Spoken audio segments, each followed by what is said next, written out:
There she is. Jessie Diggins.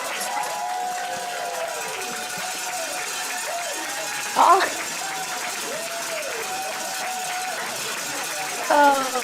man, this is awesome.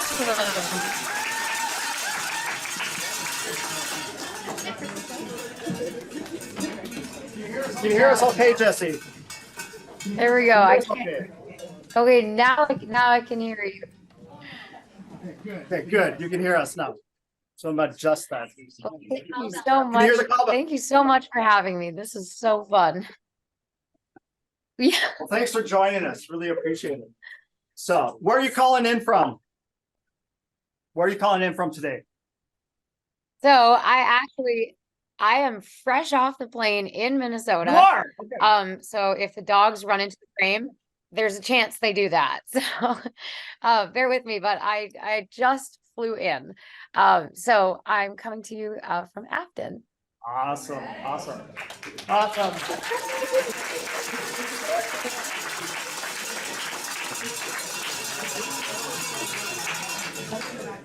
Well, this is the Bloomington Nordic team that you're seeing right here. We're going to start out the questions with our coach, head coach, Coach Collis. So, Coach Collis, come on up. Oh, nice glitter.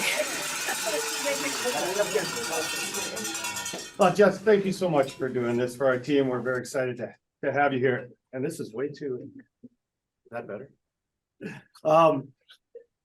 We're very excited to have you here. And on behalf of me and my fellow coaches, Coach Mike Johnson and Keaton Mayhew and Rachel Bateman, we really appreciate you taking time away from your training to get us excited about our season. So I wanted to ask you a question about your experience at high school. If you think back to that time, and what was one thing you could take away from that experience that perhaps as a coach I could bring to my team, or as a skier, what they could take away from their experience in their high school time? Yeah. Oh my gosh. First of all, I just want to say thank you so much for having me. It's awesome to see you all. It's awesome to see the excitement. I feel like I can feel the energy at the start of the ski season, which is always a really special time. And thank you so much to Thomas Pierce for supporting the NNF and arranging all of this. I just want to say a huge thank you, because the National Nordic Foundation was a big part in helping me at the very start of my career. And so it's very, very cool to see him on the board now and paying it forward and helping out the next generation. So just wanted to quickly say thank you for that. But I loved my high school career. I raced really close by to you all. I raced for the Stillwater team way back in the day. It's been many years now. But I think some of the best things that I took from high school racing, the first was that I wish I had slept more. And that maybe sounds really silly, but if I could go back and tell my high school self one thing, it's that you really do need your sleep. And there can be a lot of different pressures. There can be a lot of different things you're doing. Maybe you've got some really tough classes going on, maybe some other extracurriculars. But I think making sure to prioritize getting enough sleep, that was huge throughout my ski career. And that was the one thing, if I could go back, I'd be like, you just got to sleep more. You got to do it, because it makes the whole rest of your day so much more functional. And that's the single best way to have higher recovery and to bounce back from racing. But the second thing that I think was the biggest highlight was learning how to see races as an opportunity for growth, whether or not it was the result that I was hoping for or what I wanted. So something my coach told me to do was, after crossing the finish line of every race, before I looked at the results sheet, I had to reflect and think on the race and think of 3 things that I did really well. Like 3 things where I just want to give myself a high five. Like, all right, like I said, I was going to really send it on the downhill, and I was brave and I sent it, and that was awesome. And 3 things that I really want to improve on, that I could do better. So yeah, maybe my technique started to get a little sloppy in that last kilometer of the race as I was getting tired. Maybe I could work on holding that together more.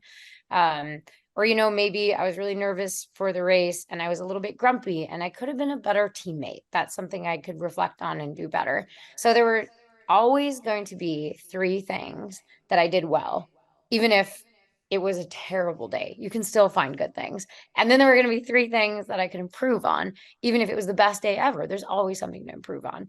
And I think that really helped me because it separated how I felt about my racing from what the results sheet said. And that was really important for me. Awesome. Thank you.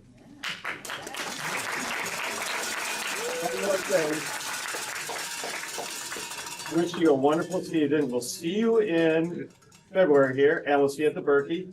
And say hi to Zach from all of us. And we wish Oh, him I a will. great season as well. Yes, we'll have him on here soon too. Oh, Thank you. awesome. Next question. Hi, I'm Marin. One of our first questions was, who was one woman who has influenced you in your pursuit of skiing, and how did she influence you? It's a great question.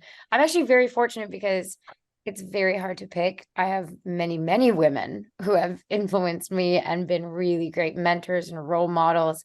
The first being my mom, of course. So first I got to say thanks, Mom. But I think one of the really amazing women on the US team, I'm sure you've all heard of Keegan Randall, right?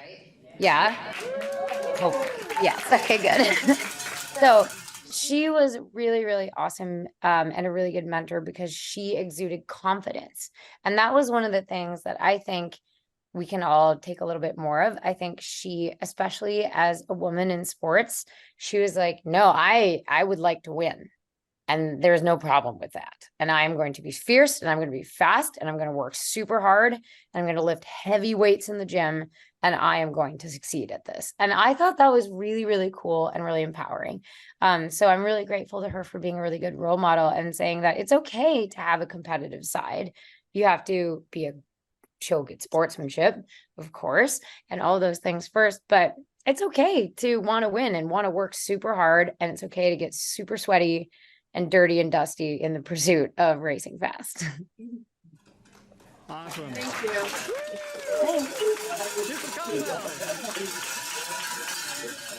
Hi, I'm Ethan, and our second question was, how do you focus before race time, and how do you stay focused during the race? That's a great question. So raise your hand if you felt the nervous butterflies on race day. Yes. Okay. Most of you. Good. That's very good because that's a sign that you care. And so sometimes that can be really distracting. Sometimes it can be kind of upsetting, like, wow, I feel like I'm flying all over the place. I'm super nervous. But for me, I've learned that even after doing this professionally for 15 years, I still get super nervous for races. And it can be hard to hone things in and focus.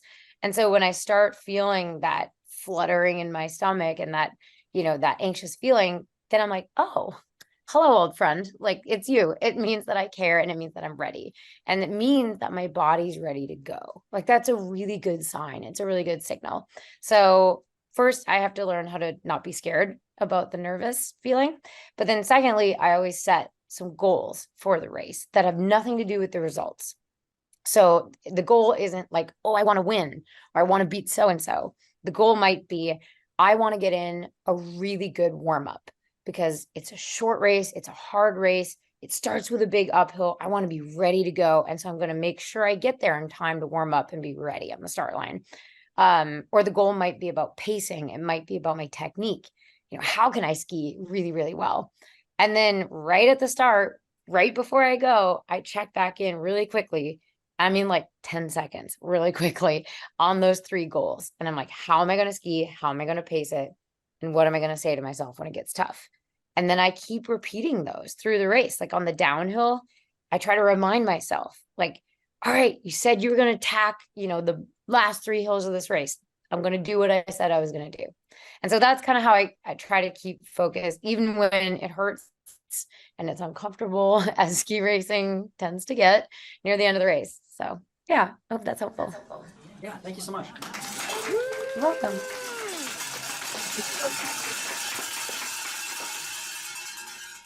Hi, I'm Jamie, and our third question was, what is your favorite race to compete in, and what city or country has been your favorite to race in? Ooh. Oh, that's a tough one. Okay. I would say my favorite races are still relays. Because that's when the whole team comes together and they're really special. We don't actually get to do that many relays. And that's when we pull out the socks and the face paint and everyone gets involved. And it really feels like the whole team is behind the people racing. So even if, only 4 women are racing the race, every single person is there when we're putting on the face paint and glitter and everyone's part of it. And everyone knows that they're part of all the training that led up to that moment. And so that's really special. And that's probably always going to be. So I'd say the 4x5 relay, which now actually I'm thinking it might be changed to 4x7.5K. So I don't know if I should say 4x5. Who knows? We keep changing the distances. It's exciting. And my favorite country. Oh, well, I'm probably going to have to change the answer to Minneapolis once we have this race. But currently, racing in Sweden and Norway is pretty exciting because there's thousands of fans. So the famous Holmenkollen race in Oslo, Norway, there's usually up to 100,000 fans. And they're all camping out in the woods, and people have hauled generators out into the woods and staked out their campsites days ahead of time. And they're actually sleeping in the snowbanks overnight just so they can be there on the side of the trail in the morning. And it's so cool and so exciting. And it makes this sport that isn't always the biggest sport in the US, it feels like the biggest thing in the whole world. And even if you're in last place, people are chanting your name. You're like, how did I even know who I am? Like, it's my first year on the World Cup and they're chanting for you. It's very, very cool. So that's probably my favorite place to race. Thank you. Yeah.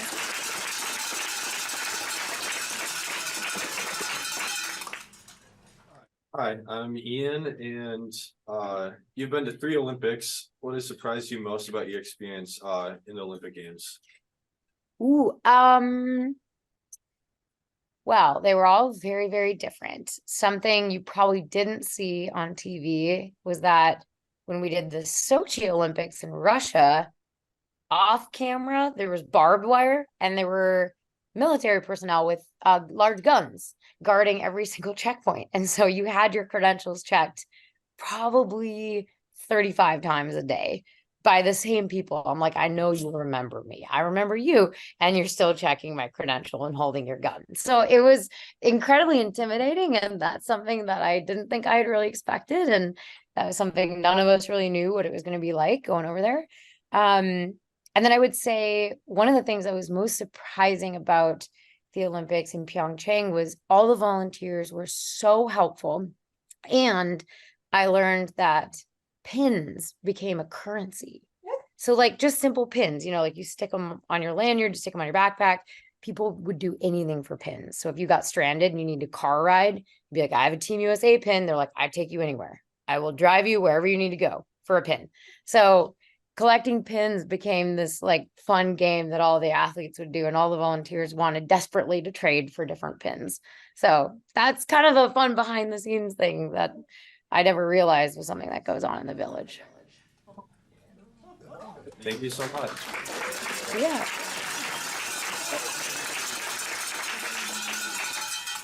Hi, I'm Max, and I'm wondering what's the best piece of advice someone has given you? Oh, that's a loaded question, Max. Okay. Good one. I think the best advice, maybe that I've ever been given is that you need to be honest with yourself in the pursuit of whatever it is you're into. Maybe you're into playing the saxophone, maybe it's cross-country skiing, maybe you're really into math, whatever it is. Be honest with yourself about where you want to go. So for me, I had to be honest about like, wow, I really want to become a professional skier. And I want to make the Olympics and I want to win the Olympics someday. Like, this is where I want to be. And then the step 2 is find someone that you trust, who you think is super knowledgeable, and ask them for help. Like, what is it going to take for me to get here? What's the roadmap? What are all the steps? And how much work is it going to take? And then step 3 is be honest with yourself again am I willing to do all this? I'm right here. I want to get here. Am I really willing to do all that? And if I'm not, maybe I need to adjust my end goal so that I can be satisfied at the end of the day. And so I think that was really important for me to realize, whatever it is that I'm doing, I can't be all the way here in every single area of my life. There were certain things like playing the violin that I had to adjust and be honest about. Like, I'm not going to be practicing for hours a day because I'm doing all the skiing stuff. And so I had to be honest about where I wanted to go and how much work I was going to put in. But then I could be satisfied with what I was doing because I had realistic expectations based on the work I was willing to put in. So that was really important for me and really, really helpful with different areas of my life. Awesome. Thank you. Yeah.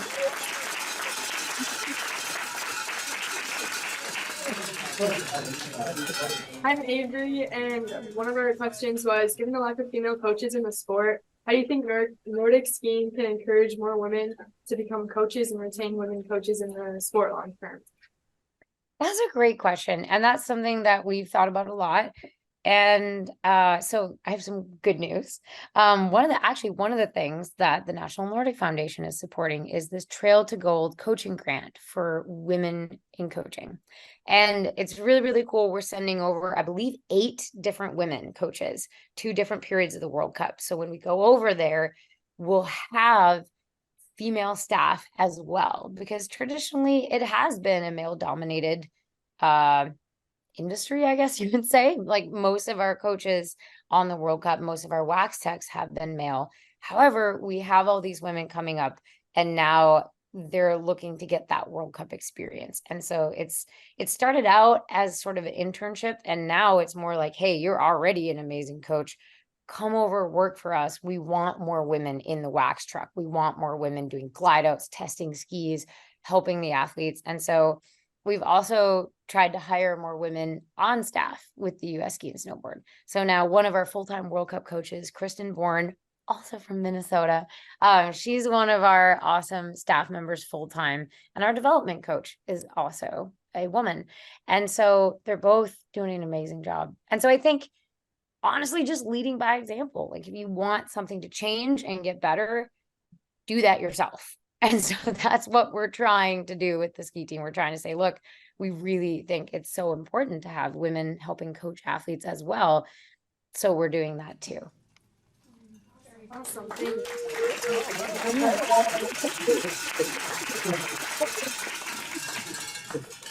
Hi, I'm AJ. I was wondering, you were at a racing plateau, and what did you do to get through it? Yeah. So I did actually for a couple years. And so I think it's easy sometimes to forget over the length of a career. But, even Marit Bjorgen, the greatest of all time, had a couple years where it wasn't quite so hot. And that's okay. Everyone is entitled to some growth years and some development years. And I actually think that's kind of an important part of the process. We're not going to always see our career trajectory just be this perfect linear path to the top. So I want to say it was around 2014, 2015 that I had some years where I had a couple good big races, but most of the year I was kind of, just grinding away, just training, putting in the hours, putting in the work, trusting that it was going to pay off, but I wasn't having, this huge rise in success. And that's okay. And I think some of it is trusting that the work you do is going to pay off. But the other part of it is I loved what I was doing. I still love what I'm doing, which is why I'm still doing it. But it was so important for me to recognize, like, even if I don't win, am I happy doing this? Like, do I love being with my team? Do I love showing up to training every day? Do I like working hard? Do I like the process of trying to get a little bit better every day? And if the answer is still yes, then it's still worth doing. It's not necessarily just about winning. So I think that was really important, and it kept me motivated and excited to be there and happy to be there. And then a couple of years later, all of that accumulated work started to really pay off. And then, of course, that was exciting as well. But the foundation was that you love what you do.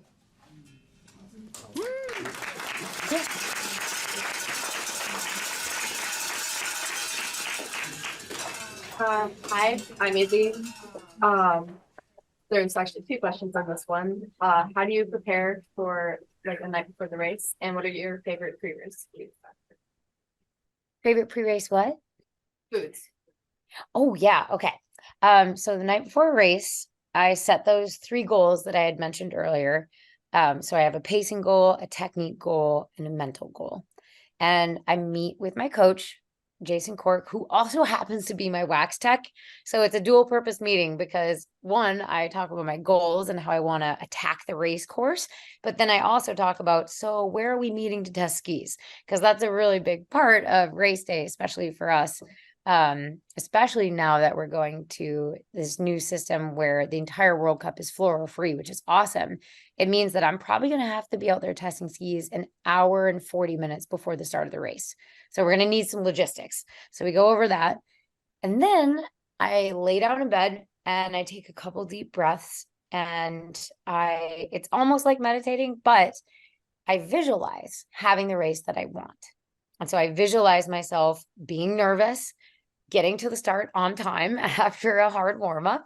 And then I visualize, thinking about my goals, breaking the start wand and going out there and skiing with my best technique and focusing on my goals. And I visualize myself flowing through that course that I've gotten to preview earlier in the day. And that really helps center me and helps give me a lot more confidence. And I'll also sometimes envision something going wrong and then responding to it. So if I have a sprint race the next day, I might envision someone cuts me off and I don't freak out. I don't panic. I calmly find a way around them, or I tuck in and I bide my time and then I pass them on this other section of the course.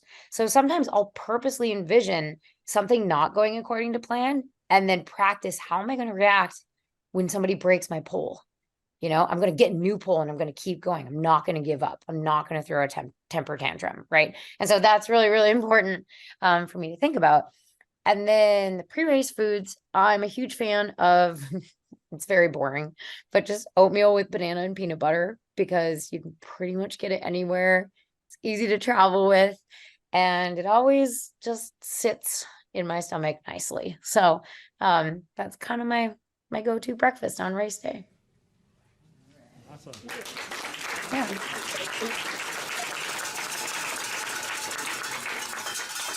Well, I'm Kayla, and my question is, was there someone that inspired you and that you looked up to, and how did they impact your race? Yes. Oh gosh. So like I was saying earlier, I'm so lucky to have so many mentors and people who inspired me. I think the very first person who inspired me, so I don't know if you guys know this, but I'm actually a dual citizen. I'm Canadian as well. And both my parents were actually born in Canada.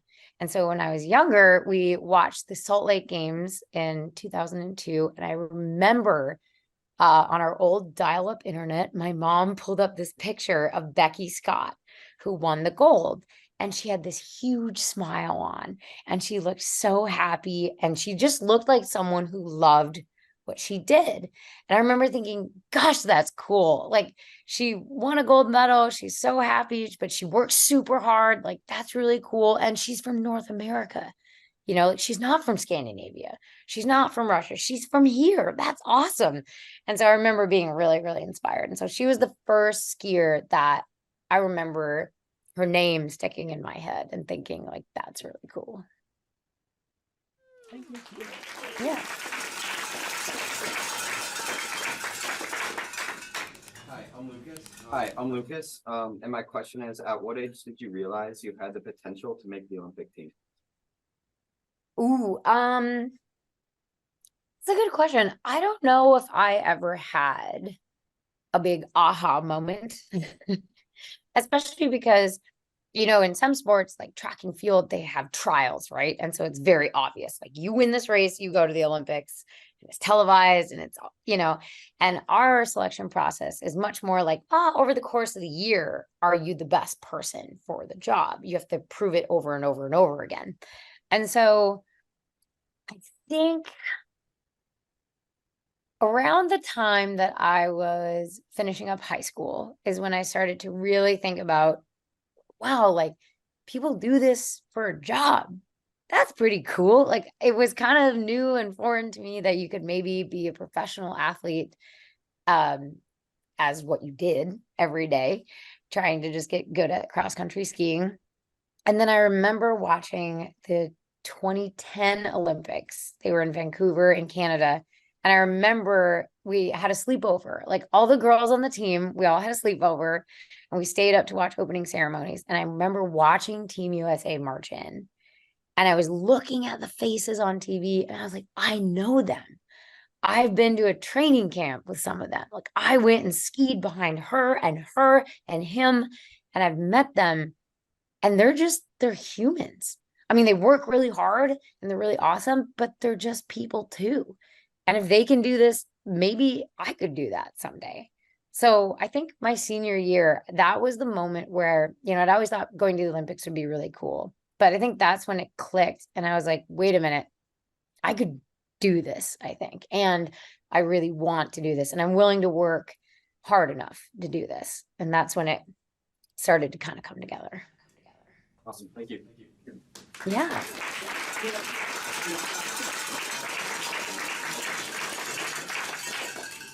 Hi, I'm Connor. I know you kind of already led with this, but do you have any other advice that you would give yourself in high school? Oh yeah, there's a lot of things besides sleeping more. I think one of the biggest things that I would go back and tell myself is that you don't have to be perfect.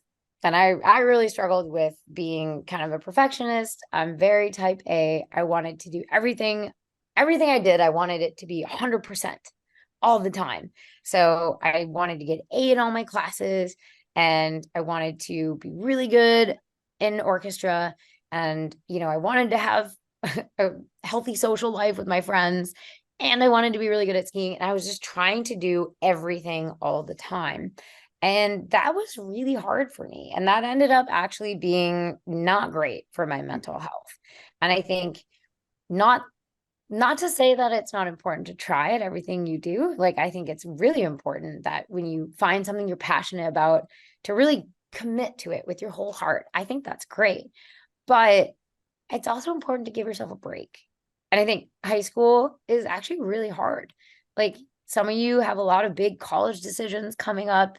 Some of you are involved in so many different activities and all these different classes.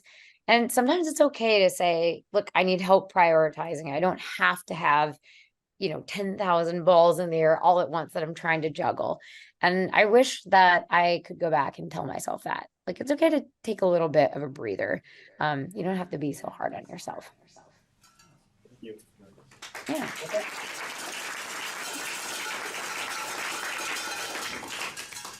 Hey, Jessie, just one of the moms. If you could talk a little bit about what collegiate athletics is like. There's some kids here that are thinking about skiing in college, and like, did you love it? Was it better than high school? How's it different than pro skiing?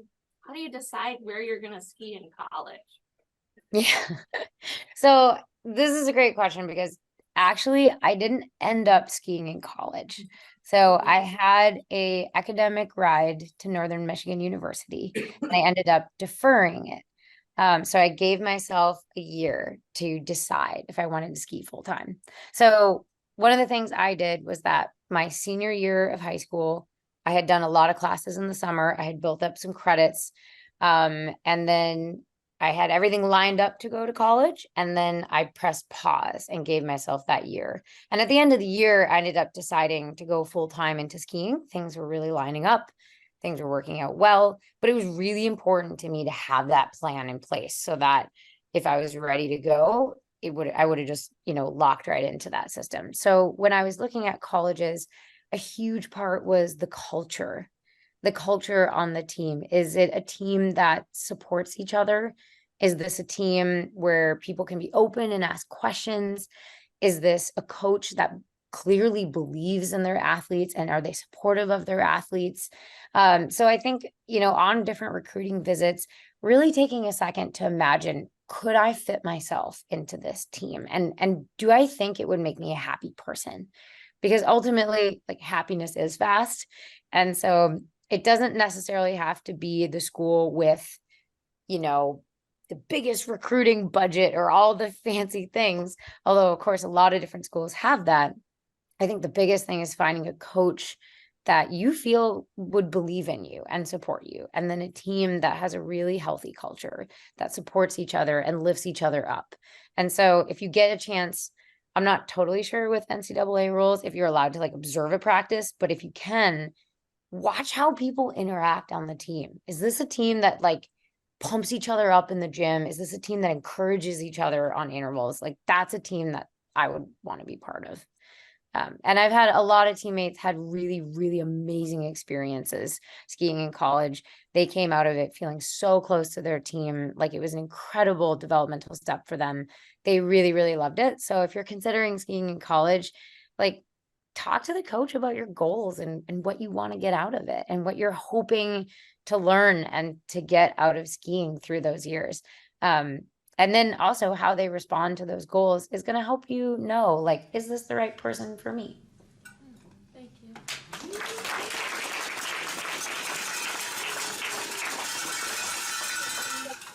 I'm another mom here. First, I want to say thank you. Your advice here and your thoughts here are so thoughtful and reflective. And it's, as an adult, it's lovely to see this being offered to these teen athletes. So first, thank you. And I'm curious if you have a personal motto for yourself. Oh, gosh, kind of changes. One of my favorite quotes is something that my mom sent me, and I'm probably going to butcher it, but I'm going to do my best. And it's that success requires the emotional balance of a committed heart. When confronted with a challenge, the undecided heart will look for an escape, and it will wait for conditions to be perfect. But conditions are never going to be perfect.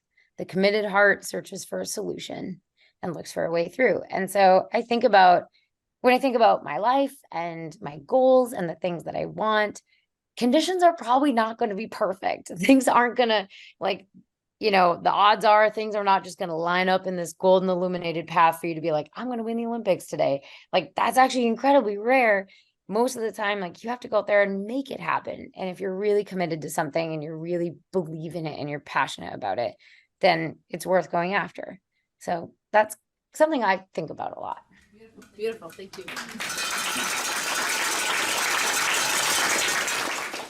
I want to be respectful of your time, Jessie, here, but I would love to have you share your story. I know you're going to be doing the burpee for the first time, but it wasn't the first time you attempted to do the burpee. Could you tell that story? I'm such a bad influence. Okay. So I grew up around the Berkey, and I always thought it'd be super cool to do such a long distance. And I kind of secretly believed, like, yeah, I think I could do this.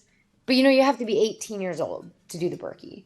So when I was 17, I started out in the Cordy, which at that point in time, you started with the Berkey. Everyone started together.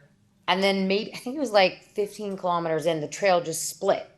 It was just like a sign in the snow. Like, it was well marked, but you got a choice. Like, I'm going to turn around and do the Cordy, or I'm going to keep going to Berkey. And I just had a moment where I just lost my mind. And I was like, yeah, I could do 52K. I'm going to do the Berkey. Never mind the fact that, like, I didn't tell my parents that I had this plan. I just decided it. I had no clothes at the finish. I had no ride back to the start. Like, it was a really dumb idea. And I was like, but I'm going to do it. It's going to be so cool. And then a volunteer with like one of those megaphones was like, you, girl in the Cordy bib. Yes, you. Turn around, turn it around, back. And so I got caught. And it's a good thing too, because it would have freaked out my parents if I just didn't ever cross the finish line of the Cordy. I had no plan. So don't do that, kids. Think about your parents and the heart attack that you would give them if you decide to randomly change your race plan mid-race and double your distance. I absolutely love that story. Thank you for sharing that. That is fantastic. And Reese, thank you for organizing this as well. We also have Jackie Larson, who's the captain from last year on the Zoom. And I just want to see if Jackie, is there anything you want to ask Jessie before we close up for the night? Hi, guys. Hey, Jackie. You're supposed to be studying. I would just probably ask, like, what are your season goals for this upcoming season? And with the Olympics being in like a year and a half-ish, like what are your goals for that as well? Yeah. Thanks, Jackie. So my goals for this season, the primary goal is to be happy and healthy through the season. That's my first goal. But my second goal, man, I'm so excited to race in this country. It's been a very long time. It's been 10 years since I've come back to the United States in between November and March. And that's a very long time. So I think my biggest goal is to just show up to the start line in Minneapolis, my best self, whatever that looks like, but just excited and ready to give it everything I have. And when I cross the finish line, I just want to look back and know that I really gave it everything I had. And I tried as hard as I could. And then I'm going to be proud of the result, no matter what it is, as long as I put my whole heart into it. So that is my biggest goal for this year and this season. And then looking forward to the Olympics, the way we structure my training plan, believe it or not, it's literally a 4-year cycle. And so this is a building year, and next year will also be a building year. And then at the Olympics, we're going to drop my hours down and basically have a 4-year super peak. That's what we've been doing the last couple of seasons. And it's worked out pretty well. So we're going to keep doing that. And, I would love to get a chance to race in front of my husband and my family. They weren't able to come to the last Olympics because of COVID. So it'd be really cool to have everything, all that hard work culminate in some races where I can hopefully try to show off in front of them. Awesome. Thank you so much, Jessie. And this is a kickoff for the Bloomington Nordic team, right? This is our spirit kickoff day with Jessie Diggins.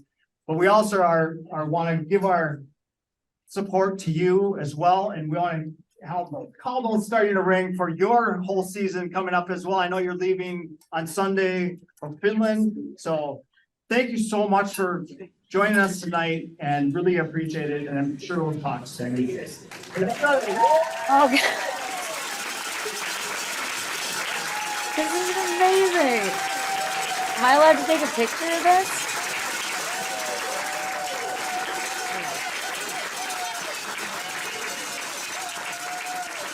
Oh, this is great. Wow, thank you so much, everyone. It was such an honor to join you. I'm so excited for your season. I'll be following along and cheering, and I'll give Zach some high fives from all of you as well. And he's going to be following along and cheering too. I can tell you that right now. So you got some fans from across the pond already.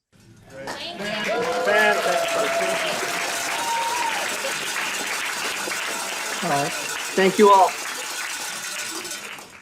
Reese, did you want to say something? Reese? I'm just saying thank you all. This was amazing. And Jessie, as always, thank you so much for your donation of time and your support for the NNF. I can't tell you how important that is for us. And boy, are we looking forward to Minneapolis. It's going to be so exciting.